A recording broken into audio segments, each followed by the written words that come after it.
messieurs, bienvenue dans Zigzag Café. On vous le rappelle tout au cours de cette semaine, nous parlons du rêve et du mythe américain. Comment des Suisses rêvent d'être cow-boys, d'être indiens, comment ils réalisent parfois leurs rêves. Et puis vous allez le découvrir parce que proportionnellement au nombre d'habitants, la Suisse est le pays, mis à part les États-Unis, où vous avez le plus de festivals country et le plus d'orchestres qui jouent cette musique, comme par exemple.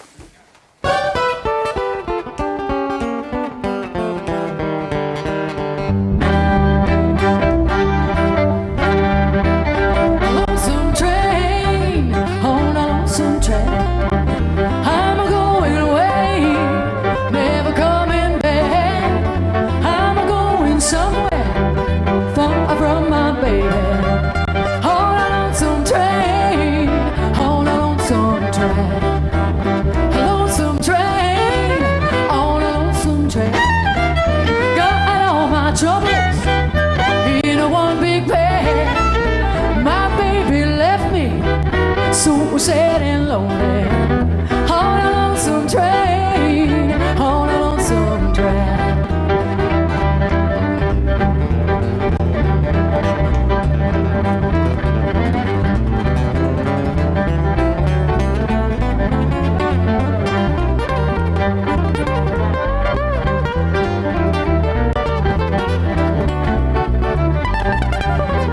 A lonesome train on a lonesome train. My man don't love me, and that's a fact. No use in living, no use in dying. On a lonesome train, on a lonesome train. Come on, Billy.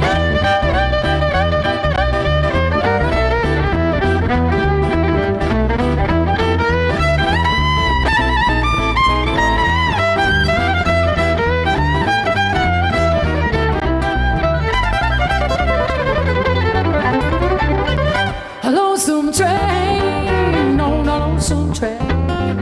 I want my baby, I want him back. Don't wanna go home, forever traveling. On a lonesome train, on a lonesome train. On a lonesome train, on a lonesome train.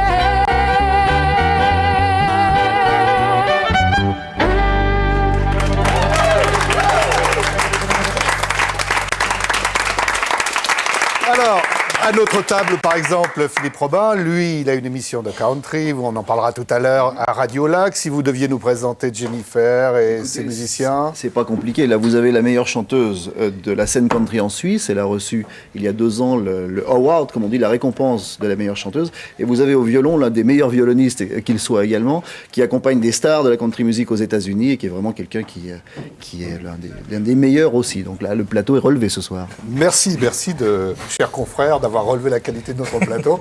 C'est vrai qu'on est vraiment très très content. On est content d'abord de vous dire, vous avez été extrêmement nombreux à nous téléphoner, alors continuez à le faire, continuez à nous écrire. On vous fournira toutes les informations quant à savoir comment aller chez Richard, comment s'intéresser à la country music, comment se vêtir, comment entrer dans ce monde particulier, entrer aussi dans le monde indien qu'on a découvert hier. Mais Alex, un petit tour du côté des Rocheuses nous ferait plaisir, histoire d'être tout à fait dans l'ambiance. Si vous voulez, puisqu'on est là en plein mythe, et vous allez voir que le mythe parfois traverse l'Atlantique dans le sens contraire. Mais tout de suite, montagne rocheuse, cowboy et troupeau.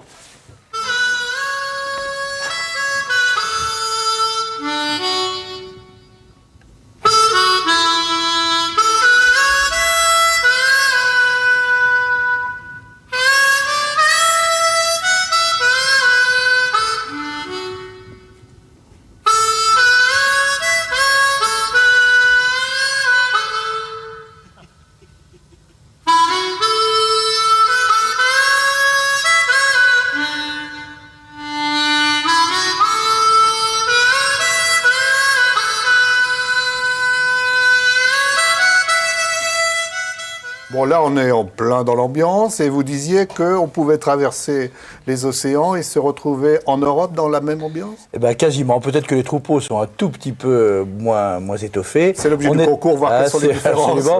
Ouais. Dans les images qu'on vient de voir, on était non pas aux États-Unis, mais au Canada, au Coulchan Ranch, Cattle Ranch, qui est en Colombie-Britannique, à la frontière de la Colombie-Britannique.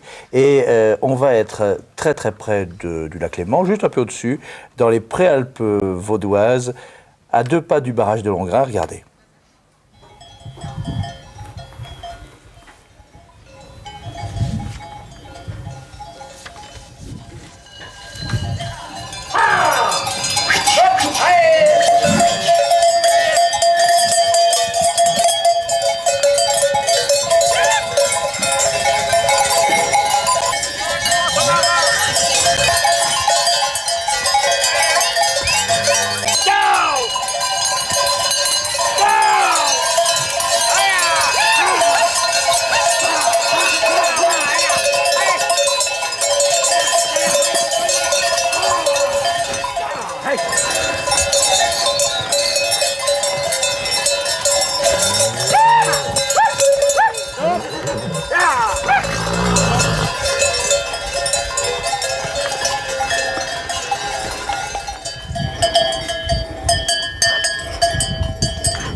Bon, Alex, quelques mots d'explication quand même. D'abord, je ne sais pas si ils mettent la même énergie, les bêtes, là. Ah si, justement, Si. en fait, lorsque vous avez vu un certain nombre de trails dans les Rocheuses, en fait, c'était des animaux qui étaient sur des passages assez vastes, donc sauf clôture, en général, ils ne rechignent pas. Alors que là, on est aux Ormonts. Mais ils le font par folklore ou on va en voir des détails Je tout à vais l'heure. vous expliquer. Non, non, pas du tout, parce que ce terrain-là correspond pratiquement au meilleur terrain, et Richard me le confirmera, au meilleur terrain justement dans lesquels aller à pied c'est trop grand, les vaches s'en vont, en 4x4 ça passe pas, donc on est exactement dans le lieu où on doit travailler à cheval, et il y a dans cette région toute une série de gens qui travaillent à cheval. L'un est avec nous sur ce plateau, mais je vous propose de le découvrir d'abord au pied du cheval. Moi, je m'appelle Raymond Vessa, je suis là depuis 6 ans, comme berger, comme disent ici les gens. Et puis mon hobby c'était le cheval, j'aime les animaux, et puis voilà, je suis venu pour une année pour me décontracter, et puis je suis vacciné, je suis encore là. Donc c'est pas un déguisement ça? Non, moi je suis toujours habillé comme ça, tout le monde m'appelle le cow-boy ou l'éculuc, parce qu'ils ne savent pas comment m'appeler, mais tout le monde me trouve. J'ai reçu des cartes de l'étranger où c'était marqué cow-boy des Ormonts, mais ça arrivait. Alors, il est sur notre plateau. À partir de quel moment vous avez décidé de devenir vraiment visuellement un cowboy? C'est un peu le cheval qui m'a amené là. Petit à petit, on ne se prenait pas trop sérieux, on aimait bien faire un peu folklore cowboy. Là, après, c'est venu avec la musique.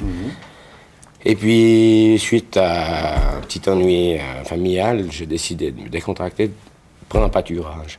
Ou bien foutre le camp. Alors c'était partir éventuellement aux États-Unis où ça m'aurait plu, mais il fallait laisser mes chevaux à la maison, mes chiens, etc. Alors j'ai fait le contraire. Je dis, je travaille du bétail ici, et j'ai commencé à cheval gentiment. J'ai connu un ami là qui avait des chevaux là-bas aussi, et maintenant on fait carrément tout à cheval, et ça va tellement mieux. Physiquement, on a aussi beaucoup à marcher quand même, donc on tient à la forme, mais certes, c'est mieux pour le bétail et pour tout le monde. Alors, Richard, vous avez vu ces images tournées par Alex excellemment du côté des Ormonts. Ça vous paraît aussi le bon choix? Ah oui, dans des terrains accidentés, collines comme par exemple au Wyoming, c'est l'idéal. Ouais. Bon, il faut reconnaître que dans l'Ouest, il y a des changements, il y a des ranchs qui travaillent dans les plaines, leur bétail en moto 4 roues. D'abord, on perd beaucoup de poésie, mais dans les terrains accidentés, il n'y a pas de doute. Le cheval reste le seul animal instrument qui répond à la demande. Alors, il faut préciser, Richard étant l'invité de toute cette semaine, il va nous quitter ce soir, puisqu'on a une émission spéciale demain sur ce qui s'est passé en Valais, mais vous nous quittez ce soir, vous repartez aux États-Unis lundi. Mais c'est un peu un homme providentiel, parce que Vous avez fait une démarche qui a encouragé d'autres à aller vous retrouver sur place et parfois même, ça débouche sur des histoires d'amour, si j'ai bien compris. Oui, mais alors ça, évidemment, si vous cassez le prends mes morceau tout de suite... responsabilités. non, mais si vous voulez, il y a quelqu'un qui fait le chemin en permanence entre l'Amérique du Nord et justement les pâturages, les hauts pâturages des Ormonts.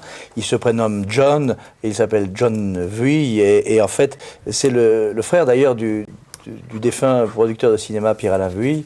Et lui, c'est le voyageur impénitent. En ce moment, il est quelque part en Utah. Mais quand nous avons tourné ce document, il était là, avec vous. Et je lui ai donc demandé de vous faire un petit coucou. Tant Richard que moi-même, nous avons un rêve d'enfant que nous avons réalisé, enfin que nous réalisons. C'était quelque chose qui nous tenait à cœur. On était liés par les chevaux et on s'est rencontrés tout à fait par hasard. Un jour au Wyoming, je me suis arrêté dans ce motel. Et puis son épouse, Sarah, m'a dit tu parles français et tu viens de où? Je viens de Suisse. Et attends, mon mari est suisse. Et c'est ainsi que j'ai rencontré Richard dans le fin fond du Wyoming. Et depuis, on a gardé un contact très cordial, très fraternel. Et j'ai eu l'occasion de le visiter maintenant au Nouveau-Mexique où il est. Le voir travailler avec ses chevaux, c'est un petit élevage, mais j'entends c'est quelque chose qui lui tient toujours à cœur. Et au fil des ans, on a gardé le contact. Et c'est toujours très très chouette de pouvoir se revoir et se parler, dire ce qu'on a fait. Et ça, c'est pour la première partie de la rencontre, parce qu'il y a quelques mois, Anouk, vous étiez là-bas, vous habitez la Haute-Savoie, vous allez là-bas pour découvrir le cheval, les grands espaces, c'est à peu près ça? Tout à fait, c'était un rêve de gamine depuis l'âge de 14 ans que je rêvais d'aller aux États-Unis, de voir les grands espaces et les chevaux, enfin vivre au milieu un peu comme les cow-boys. Et puis j'ai connu Richard en fait, à force d'en parler à tout le monde que je voulais réaliser ce rêve. Ça a été c'était du bouche à oreille, quoi. Et j'ai eu cette adresse, j'y suis allée, et puis voilà. Et puis au bout de quelques jours, John est passé par là, donc j'ai connu un cow-boy, un cow-boy suisse. Et puis du coup, vous avez complètement changé votre vie? Tout à fait, ouais. Je lâche tout pour aller voyager avec lui, ouais. Ouais, c'est un peu Cupidon, quoi. Exactement, Ah, oui. c'est Cupidon. C'est la première fois que j'agis comme agence matrimoniale. Oui, il faudra l'ajouter dans la publicité. Oui. Je pense, hein. Charles Gombetti, vous êtes un homme passionné. Bon, d'abord, quel est votre métier? Bijoutier. Vous êtes bijoutier. Vous êtes un homme passionné du voyage. si j'ai bien compris. Hein? Oui. Disons, en ce qui me concerne, le voyage est parti surtout pour quitter la Suisse. Si vous voulez, je n'étais pas autrement attiré plus Par l'Ouest, non, pas du tout. J'ai aucun lien avec le rodéo ou le cheval, même en particulier. On voulait quitter la Suisse parce qu'on ne se plaisait plus. D'accord. On trouvait que tout était trop lourd et tout, pas intéressant. Mais quand on quitte la Suisse et qu'on descend un peu les États-Unis, on tombe automatiquement sur Richard. Non, du tout. J'ai connu Richard, un Suisse, donc j'étais par l'intermédiaire de jeunes Suisses, à Genève particulièrement, qui m'ont donné l'adresse. Et puis, avant de le rencontrer, on a traversé tous les États-Unis. On a acheté une voiture avec mon ami. Et puis on a fait 3 mois, une station wagon, on dormait dedans un petit peu. Ouais. C'était vraiment l'aventure. On a fait 30 000 km, un peu plus. On a tout traversé. Puis là, on a décidé que ça nous plaisait. Ouais. On s'est dit, on va venir vivre ici. Parce que c'est le rêve. Comme toute personne qui va en vacances. Et puis... Et alors, à quel moment vous allez retrouver Richard et que vous allez travailler chez lui pendant quelques semaines? Alors, c'est un autre voyage. On est rentré en Suisse pour faire des visas. D'accord. Pour pouvoir rester plus longtemps, parce qu'on avait droit qu'à 3 mois en tant que touriste. Et puis, on a fait les visas, on est retourné là-bas. Fort de son adresse, on est allé le trouver. Et ça s'est passé comment avec lui? C'était difficile? Fabuleux. Non, fabuleux. C'est-à-dire qu'on est allé pour 2 heures. Donc, on a fait 2 mois. Ouais. C'était quand même formidable. Mais qu'est-ce qui fait qu'à un moment, vous avez le rêve américain, comme beaucoup de gens qui l'ont exprimé cette semaine, mais vous allez rentrer? Alors, justement, quand je faisais de la plongée, j'étais jeune, mon rêve, c'était d'être plongeur professionnel. Puis j'ai discuté avec un vieux plongeur qui m'a dit « Fais jamais ça. Tu seras déçu de la plongée. » Et il avait raison. D'accord. En ce qui me concerne, en tout cas. Moi, j'aime tous les produits américains. Bottes, camions, motocyclettes, habits, les grands espaces, cette idée de liberté qu'on s'en fait. Il y a une grande liberté, mais c'est simplement une autre liberté que la nôtre. Ben, puisque vous aimez ça, et avant d'entendre la fin de votre histoire, je vous propose musique.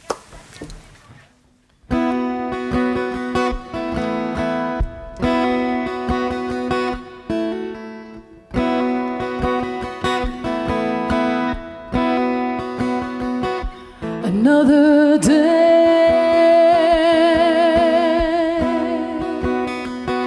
a little gray,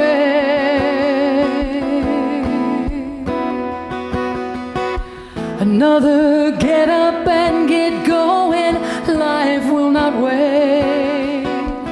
You ask yourself, why do I bother? What have I got to offer? Another day,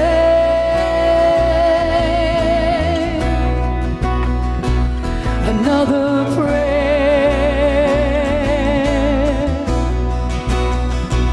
hoping somewhere along the way love will be there, telling yourself not to keep searching, can't tell anyone else you were hurting. Another day.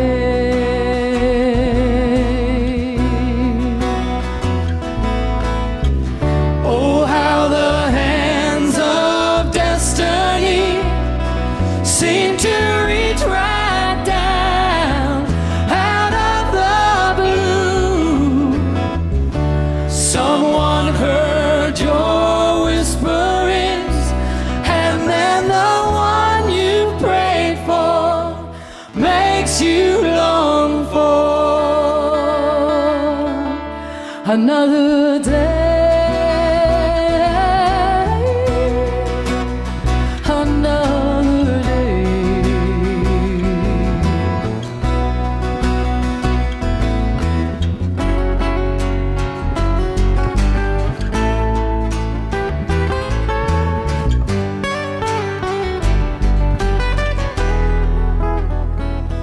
Another chance.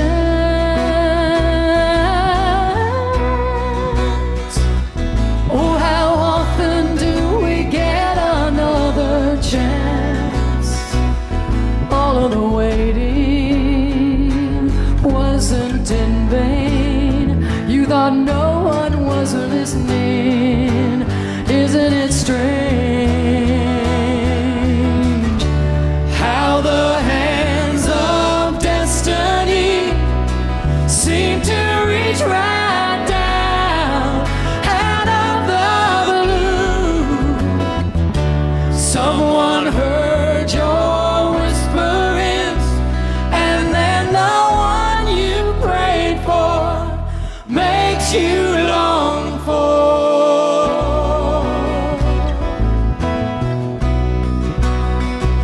another day, another day. Isn't it sweet to have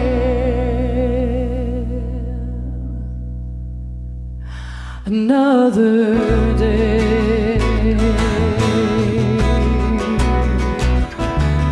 Oh, another day.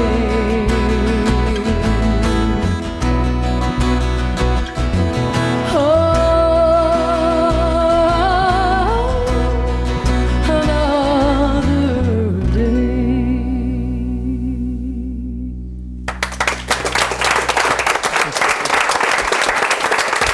Richard, je ne sais pas si, après avoir entendu ça, vous ne partez pas un tout petit peu plus tôt aux États-Unis, non? Non. Ça n'éveille pas encore la nostalgie, l'envie d'y retourner tout de suite. Ouais, j'y suis toute l'année. Maintenant, j'ai le phénomène inverse. En fait, les vacances, c'est quand je vais en Suisse. Ah, bien sûr. C'est plus quand je vais aux États-Unis. Alors, je vois beaucoup de monde.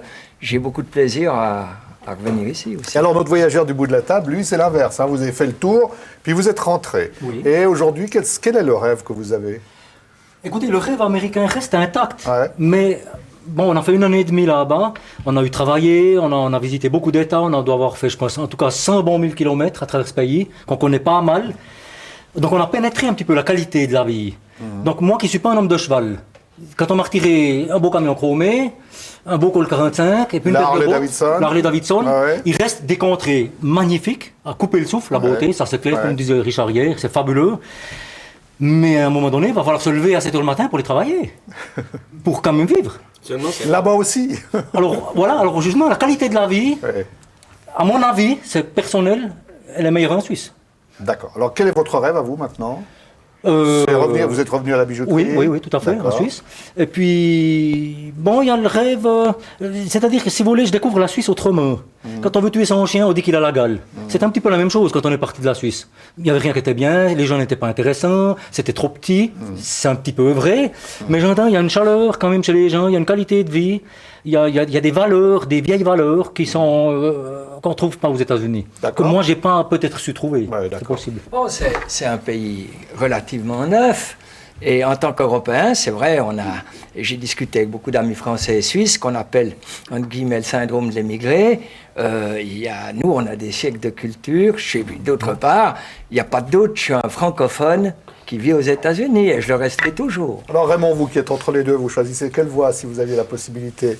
Rester au pays, aller aux États-Unis? Et moi, j'aimerais bien aller trouver notre ami là-bas, mais pour un moment. Bon, c'est visiter, oui. D'accord. Mais maintenant, je préfère mes vaches de mon patron. Alors, ça va aussi très il faut bien. préciser qu'avec tous les gens, vous voulez ajouter quelque chose? Oui. Je voudrais dire que l'immigrant typique, donc nous, on n'était pas des immigrants typiques. On avait trop d'argent. On n'avait pas assez d'argent pour s'installer, parce qu'ils en demandent beaucoup, mais on en avait trop pour forcer, pour vouloir. On a connu une qualité en Suisse qu'on ne voulait pas perdre, en réalité. Ça serait stupide. Voilà. Merci. Alors, Alex, il faut lever un peu un pan du voile du mystère. Parce que si cette semaine, nous avons rencontré beaucoup de gens passionnés par le mythe ou le rêve américain, pratiquement toujours, ils nous ont dit « Ah oui, mais c'est parti d'une rencontre avec un certain cowboy. » Cowboy courte. Cowboy courte. Cowboy courte. Ah oui, c'est clair. Non, mais c'est vrai, c'est le mythe vivant. Je ne sais pas s'il a toujours sa grande voiture blanche décapotable. On a un document de lui, sur lui qui remonte à 4 ou 5 ans. Regardez d'abord, il a aussi un magasin, vous allez tout comprendre.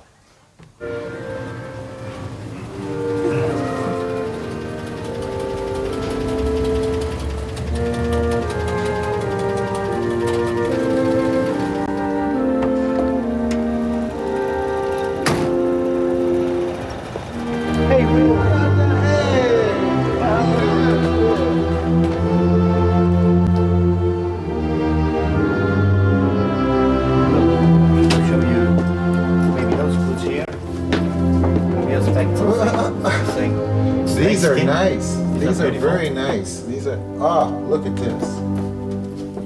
What do you think about this? This is what I want. How they fit? Great. I feel comfortable.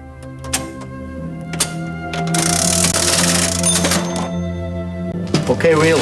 So I hope I see you soon. All right, and when I'm on stage, it's Wagon Burner. Okay, Wagon Burner, I know. Yeah, okay. I'll see you later, okay. Kurt. Okay, take care. Bye-bye.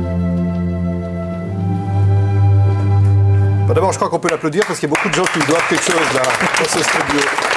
Et puis, vous précisez que s'il fallait raconter l'itinéraire de Cowboy Court, c'est une semaine qu'il nous faut. On va réduire un tout petit peu la chose. On peut dire que vous êtes né en Suisse alémanique et qu'à un moment dans votre vie, il y a eu un oncle. On a un oncle d'Amérique. Vous aviez un oncle d'Amérique qui, par un cadeau, va vous déterminer, va changer un peu le futur de votre vie. Oui, absolument. Moi, bon, d'abord, je suis un aventurier. Ouais. Et puis, je trouve, quand on commence à voyager, c'est découvrir des autres gens et tout. Et puis, c'est vrai, comme je voyageais beaucoup, j'étais dans toute l'Europe. Et puis, à un moment donné, ma mère m'a dit qu'il y a chez un oncle en Amérique. Souvent, des fois, c'est un peu utopique, parce que souvent, il y a toujours l'oncle Amérique. Mais vous en aviez un, hein?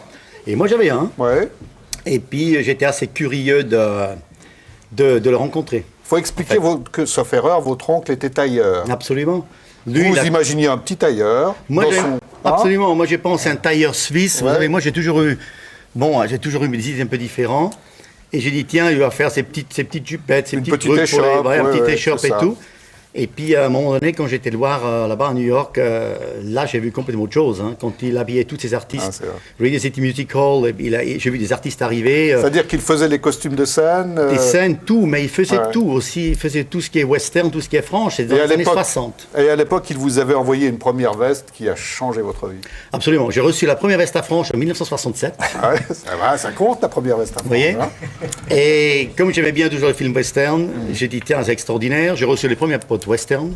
Ouais. Et vraiment le premier vrai chapeau de cowboy.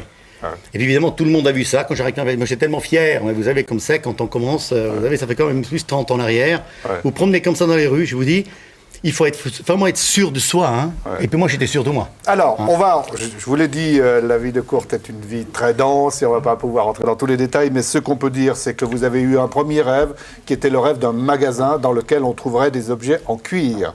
Quels sont les gens, vous l'avez, votre magasin, vous l'avez eu, quels sont les gens qui sont intéressés par ça? Il y en a beaucoup? Vous savez, en fait, j'ai remarqué que western, c'est très universel. Vous trouvez des gens qui viennent un rêve d'enfant. Mais ce rêve d'enfant, il est dans tout homme. Il peut venir du Pakistan, il peut venir de Kenya, il peut venir de Kiev, de Russie. Et ces gens-là, ils ont tous ce rêve-là. Et puis comme moi, je défends ces vêtements western, je veux le vrai, je veux l'authentique. D'ailleurs, quand on est authentique, on fait l'authentique. J'aime pas des imitations. Et puis j'ai aussi une raison pour, parce que quand vous avez par exemple, si on parle des bottes, des bottiers en Amérique qui fabriquent des bottes depuis 100 ans. Alors quand on découvre les bottes ici en Europe les années 50, chez Sachette, les gens qui disent « Oui, mais les bottes, on est mal dedans, on a mal aux pieds ». Contrairement qu'on croit, parce qu'il ne faut pas oublier que les bottes western, il y a 8 largeurs différents. Vous savez, pour tous les pieds, les formes, c'est pas important. Quand je vous dis que c'est un spécialiste, vous allez voir, Alex, en plus, cet homme a 1000 passions, mais l'une de ses passions, qu'il partage avec Philippe d'ailleurs, c'est la country. Ouais, c'est la musique country. Enfin bon, il connaît tout, il sait tout, bien sûr. Et puis Philippe en connaît pas mal aussi, il faut bien dire. Alors quand il se retrouve 3 fois par semaine, le jeudi et le vendredi soir, et puis le dimanche après-midi à Radio Lac, eh ben, il y a pas mal de gens qui écoutent. On a un bon test d'ailleurs, ils ont parlé de l'émission et il y a eu plein de réactions déjà, donc ils ont passablement d'audience. Écoutez-les, regardez-les.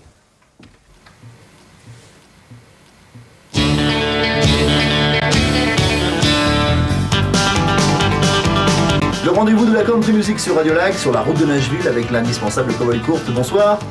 Bonsoir Philippe. Bienvenue dans cette émission, comme d'habitude, les nouvelles de Nashville tout d'abord. Alors là, j'ai des nouvelles de Chris Ledoux.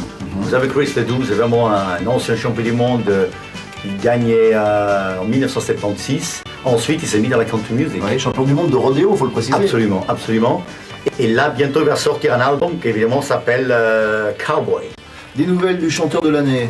Absolument, c'est Tim McGraw. Tim McGraw a été élu chanteur de l'année.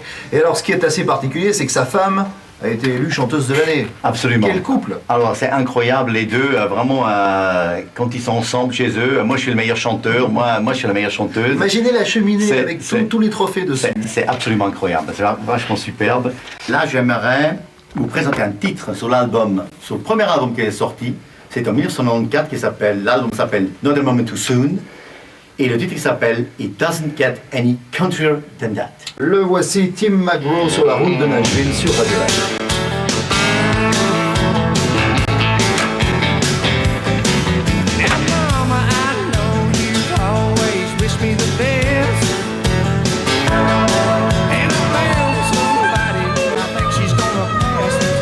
Allez, retour sur ce plateau.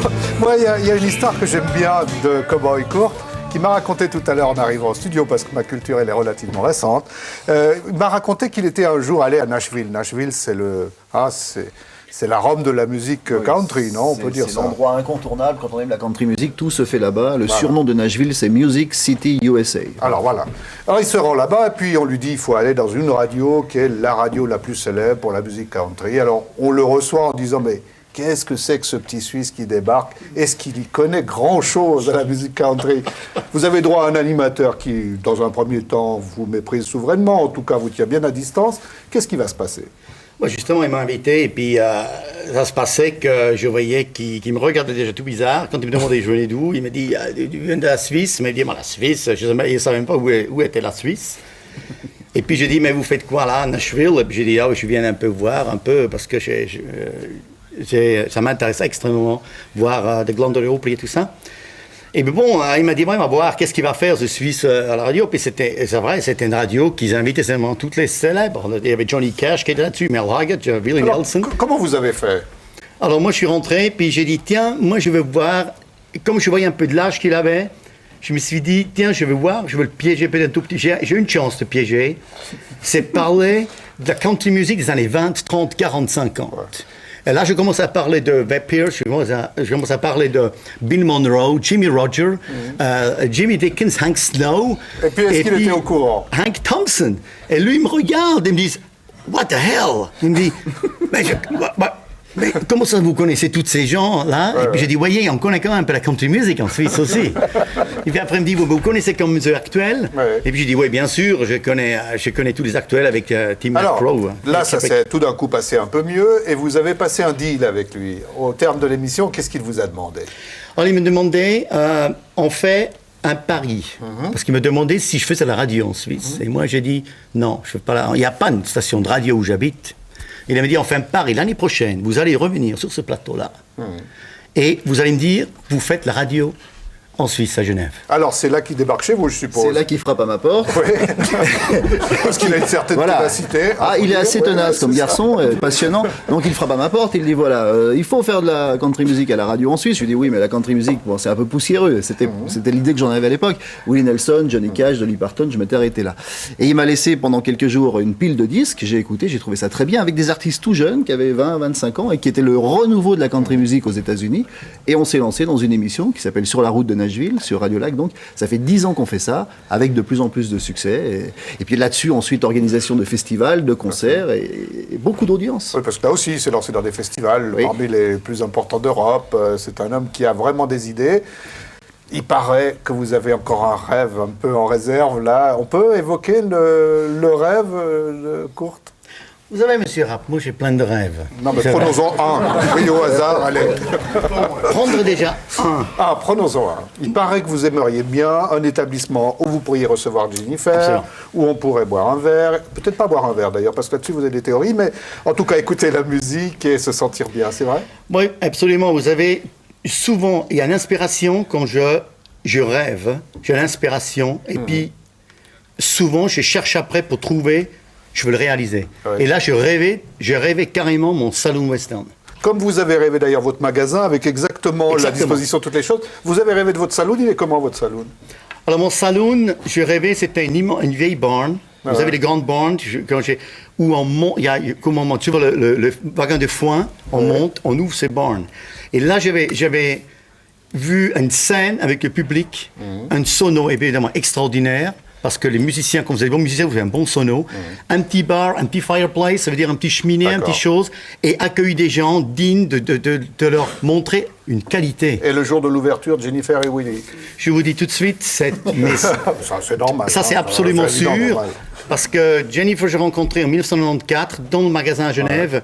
Et puis je crois, quand j'ai entendu, comme il parlait un peu du West, et puis il parlait un peu tout ce qu'elle fait, c'est un cowgirl, hein, avant tout. Je vois Billy Wainwright qui est extraordinaire. J'ai dit, tiens, j'ai une chance, ça, de développer la country music et puis montrer les gens la vraie country music, comment ça doit jouer. Et la suite, c'est sur l'émission de Radio Lac. La suite est sur l'émission de Radio Lac. Pour revenir à son rêve, il a de grandes chances de se réaliser un jour, parce que l'audience de la country music en Suisse, ce sont évidemment les personnes qu'on voit ici, les personnes qui sont sur ce plateau, qui forment une petite famille, qui se reconnaissent entre eux, mais elle est beaucoup plus large que ça. Et on se rend compte, je me suis rendu compte au fil des années, que les gens qui venaient dans les festivals n'étaient pas forcément des gens qui faisaient partie de cette famille, des gens qui peuvent être banquiers, avocats, notaires, médecins, et qui le week-end se transforment. Et là, ils ont une autre attitude, ils ont d'autres passions qui se mettent en avant, le cheval, la musique, les voitures américaines. Ouais, et ce sont ces gens-là qu'on retrouve. Mon directeur, que j'entends déjà me dire, avec Alex, vous êtes chargé de faire une émission branchée, urbain, plutôt troisième partie de soirée. Alors les jeunes, est-ce qu'ils vont faire de la musique country? Est-ce qu'ils s'y intéressent? Lorsqu'on fait des festivals, il y a toujours des cours de danse qui se font. On a là des gens qui n'ont jamais participé à ces cours de danse, les line dance, les square dance, et on voit ces jeunes, on voit des adolescents, on voit des jeunes de 20 ans qui viennent rejoindre les troupes, les danseurs, et qui apprennent à danser comme ça. C'est une musique passionnante, c'est un état d'esprit passionnant qui attrape tout le monde. Bah, dis donc, il a le virus là, vous avez réussi.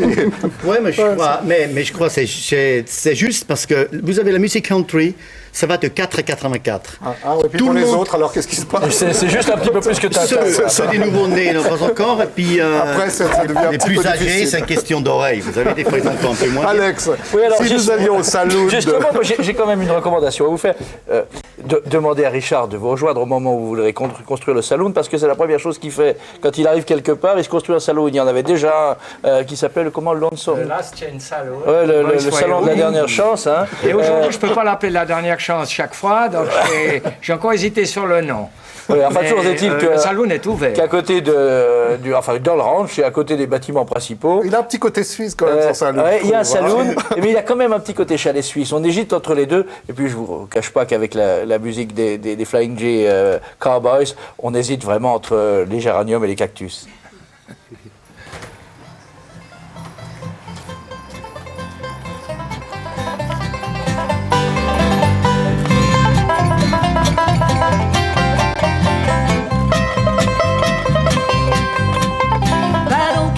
Soon be leaving, I'll be lying there a-grieving where old rock and Ogie rolls along.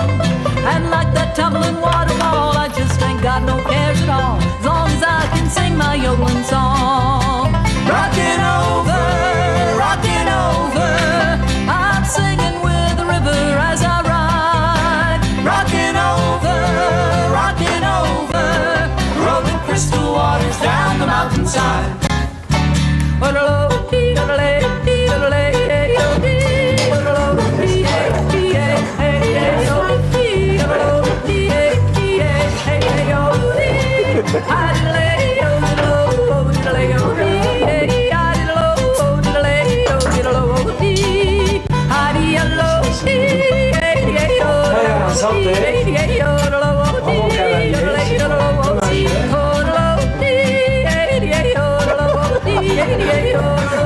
Il faut préciser qu'on est peut-être au coca, mais il reste quand même la carte du bandement. Hein. Ce cendrier me suit depuis 40 ans, dans tous mes déplacements. Alors, comment il compte? Attention, parce que notre ami Jean-Claude Mercier est là. Vous savez qu'il est chargé de chaque semaine de faire une rubrique sur le look. Oui. Qu'il risque à chaque fois sa peau, mais je pense qu'aujourd'hui, ça va être encore plus délicat. C'est à vous. J'essaie de passer entre les balles, oui. Enfin, c'est une semaine qui est, alors, au niveau du look ou purement langage vestimentaire, qui est extraordinaire, parce que rarement une ethnie, un groupe est aussi proche de la réalité. Alors, encore une fois, chapeau, mesdames et messieurs, d'être si conséquent et de porter un costume comme le vôtre, ça, conséquent. C'est un peu démagogique, là, ça marche. On peut le dire comme ça, c'est pas poli, il y aurait d'autres termes. Non, c'est vrai, au niveau langage, je crois que soit on porte les choses pures et dures et on est conséquent, comme on l'a dit, donc ça fait pas folklorique, ça fait pas démolisseur d'eux, soit on porte complètement autre chose et puis on quitte, mais il n'y a pas de compromis. Quand un look est si précis, il n'y a pas de compromis. Qu'est-ce que vous avez? L'autre variante, c'est ce genre de choses-là qui est justement pas un compromis, mais qui est la mode très tendance. Donc cette mode très pointue, qui est reprise évidemment, on reprend tout, on reprend aussi la mode western. Tous les 10-15 ans, ça revient. Ça, ce sont ces fameux petits Stetson très colorés qu'on a beaucoup vus cet été. Si vous regardez les clips de Madonna, elle en portait en blanc. On a vu ça sur les plages un peu partout. Attendez, on va demander à Kurt ce qu'il en pense. Vous êtes, Oui, mais là, déjà, il y a déjà quelque chose que je trouve, ça me fait sourire énorme, parce que quand il parle du Stetson, vous savez, Stetson, c'est une marque. C'est pas un chapeau. Parce que tout le monde me dit, chacun a un chapeau sur la tête. C'est une marque. Alors Stetson, là, il faudrait changer, parce que... Non, mais ce que je voulais vous demander... Parce que je trouve ce putain de chapeau de pêche, pour les pêcheurs, avec son bouton de chaque côté. Vous avez vu qu'on a affaire à un puriste. Alors, on va passer aux bottes. 20 minutes, je suis ravi. Alors, les bottes, par exemple... alors, je m'essaye dans les bottes. Hein, encore une fois, c'est pas forcément pour aller à cheval, mais regardez la prise, Moi, la quand reprise. je pense que ce Jean-Claude accepte de faire des rubriques à zigzag. Mais on peut être maçon, il y a tout. Hein. Allez, simplement, ce genre de bottes-là, donc qui est la reprise des, je vais pas dire de marque, cette fois-ci de la botte cowboy typique, hein, ou la variante jeans avec le croco, qui est effectivement quelque chose de très typique pour soi. C'est-à-dire que c'est un autre look mis à part. Donc c'est complètement autre chose et c'est dans cet esprit qu'il faut le voir. Ce sont des bottes très mode actuellement. Ouais. Ça, c'est effectivement très pointu, c'est le cas de le dire. C'est pas forcément C'était les bottes de Jennifer quand elle était cowgirl, c'est ça c'est peut-être plutôt cowgirl que pour chasser le bison, pas très futé. Mais pour dire que ce sont des tendances très claires, saisonnières, courtes dans le temps. Attendez, juste un petit mot sur les bottes quand même, parce que je sens qu'ils trépignent là. Oui, vous avez... Non, en dehors de Jean-Claude, je dirais la récupération par la mode des bottes et de ça me chauffe absolument positif. Ouais. Parce que vous avez, quand je vois des gens qui portent pendant 3, 4 ans, 5 ans des baskets, c'est absolument terrible, comme ça déforme les pieds. Et puis quand on me dit les bottes, ça déforme les pieds, c'est pour des baskets. Alors même si elles sont comme ça, vous acceptez? Non, mais bon, j'aimerais bien voir les femmes qui marchent avec ça, parce que des fois je m'amuse. Ça, c'est la deuxième partie de l'émission. Il faut sortir plus tard. Alors... En fait, c'est très bon pour votre commerce, parce que si c'est repris dans la tendance mode, celui à qui ça plaît va un jour revenir sur le vrai produit, et puis vous serez gagnant. Ça, c'est, on change... On change, c'est le côté... Le monde indien d'hier soir. Indien, absolument. Comme on a vu hier, ces magnifiques perles, quand Alex nous montre le dessous des chaussures pour la mort, effectivement. Ce sont des sacs qui vont être assez vus aussi cet hiver. C'est des petites perles de verre retravaillées. Ce sont des choses qu'on découvre maintenant pour cet hiver. On peut en découvrir un petit peu plus dans un magnifique livre qui s'appelle L'art des Indiens d'Amérique du Nord. C'est un superbe livre richement illustré où on retrouve également beaucoup de paillettes, de choses comme ça dans le cadre de ces petites valises un petit peu 19e. Donc c'est un livre richement illustré qui vous permet de voyager. C'est un petit peu ça que je voulais vous montrer par là. Un dernier mot par rapport aux jeans, puisqu'on en parlait tout à l'heure. De nouveau, excusez-moi messieurs, mais en pur langage vestimentaire, le jeans n'est plus mode, n'est plus tendance, dans le sens où soit on le porte comme vous le portez là, en total look, soit ce genre de jeans qui revient maintenant, c'est-à-dire avec une toile beaucoup plus blanche, le jeans de Nîmes. On sait que c'est de Nîmes ou de Gênes, puisque l'origine est européenne, partie aux États-Unis, revenue par le biais de Lévi-Strauss et Marilyn, James Dean et d'autres dans les années 50. C'est aussi le pantalon de la révolte, c'est le post-68 art qui porte ça, c'est-à-dire après 68 où on a eu ce pantalon qui était la révolte, les premiers pantalons possibles à porter pour les filles. Il est assez passé de mode maintenant, puisqu'on est dans des tissus plats, sauf ce genre de tissu mélangé avec du tricot, des choses comme ça. Jean-Claude, juste une indication. Aujourd'hui, est-ce que c'est à la mode de porter un jeans avec une veste? Non, plus du tout. Simplement, en revanche, porter un costume entièrement jeans? Absolument. Si c'est conséquent, comme on l'a dit au départ, conséquent, dans un look typique comme vous le faites, parfait. Mais aller au travail ou se présenter un poste, sur une rencontre... On peut l'applaudir, quoi qu'il mérité. Merci. Merci à vous. Allez, on va faire travailler Philippe encore un tout petit peu parce qu'on va terminer en musique avec Jennifer et avec Willy. Présentez-nous d'abord ce CD. Alors ce CD, c'est le 3e album de Jennifer Weatherly. C'est l'enregistrement en concert qui a été réalisé d'ailleurs près de Genève, à Bernay, lors d'un festival. C'est l'occasion de retrouver l'ambiance de Jennifer Weatherly sur scène. Parce que sur les disques, il y a une certaine ambiance. Sur scène, c'est beaucoup mieux, c'est beaucoup plus chaud. Et sur ce disque, c'est l'occasion de vraiment d'être dans le concert. Et Willy? Willie Wainwright, comme je le disais tout à l'heure, un violoniste virtuose, très demandé aux États-Unis, qui a accompagné des gens comme Patti Loveless, comme Ricky Van Shelton, Wilkie Nelson, qui sont des stars de la country music. Aujourd'hui, il a choisi de faire une carrière en solo. Il le fait très très bien. Il chante très bien, mais vraiment au violon, c'est extraordinaire. Prochain stade pour vous, une émission de country à la TV. On s'occupe de votre affaire. On ne prend que 10%. Je pense. Alors, Richard, vous restez au Nouveau-Mexique ou on vous retrouve dans quelques temps pour l'instant, je suis au Nouveau-Mexique. Actuellement, j'apprends l'espagnol. Peut-être dans 4 ou 5 ans, au Costa Rica, à Saint-Domingue, ou peut-être pas. En tout cas, merci d'avoir passé cette semaine avec nous et on est heureux de retrouver les musiciens. Merci à tous. Merci.